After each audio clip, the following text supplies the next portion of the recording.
Hello everyone. Today we are going to speak about Arabic language and culture. Now, before we go to the culture, what the word Arab mean and where it's coming from. Many people mistakenly they think Arab are an ethnic group, and they are like when we say Chinese. And actually, even Chinese, there's many ethnic group involved in China. But because we don't know much, so we think that Arab people mean a group of people who they are from the same ethnic. The fact the word Arab have nothing to do with ethnic, and we will show you why. Uh, Certain countries like Iraq, Syria, Jordan, Israel, Lebanon, and even half of Turkey in certain time used to speak Aramaic language. And in the Aramaic language, and this is the oldest language before Arabic was born, same as even before Hebrew was born. So this is why we see Abraham in the Old Testament, he is an Aramaic. And you know what the Aramaic people say for those who live in the desert. If you are a person who live in the desert, they call you Arab. So simply what the word Arab mean is you live in the desert. It doesn't matter really what is your ethnic, who are you, you are a Roman, you are, it doesn't matter really. You live in the desert, they call you Arab. So this is an area here where there's some people they might say to you, well Iraq is a desert anyway, like isn't it Iraq really?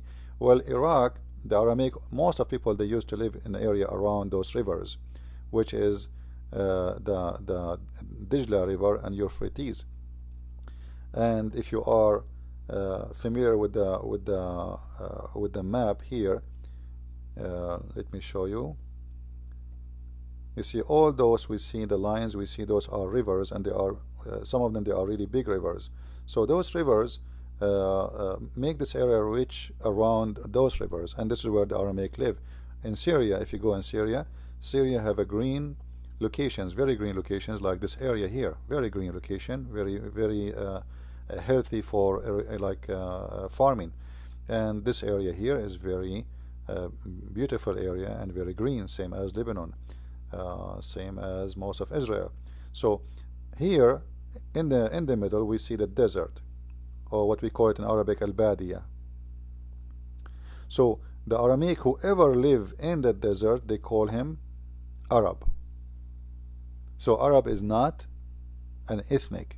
It doesn't matter who is he. And actually it used to be used as a term of being savage. Like if you are a person who live in the desert, that's mean you don't take a shower, that's mean you don't look good, that's mean you are full of dust, that's mean you don't have a house, that's mean you live in a tent, that's mean you are not civil. As simple as that. So Arab was not a word for ethnic as much it was a description of a stage you live, how you live, how you survive.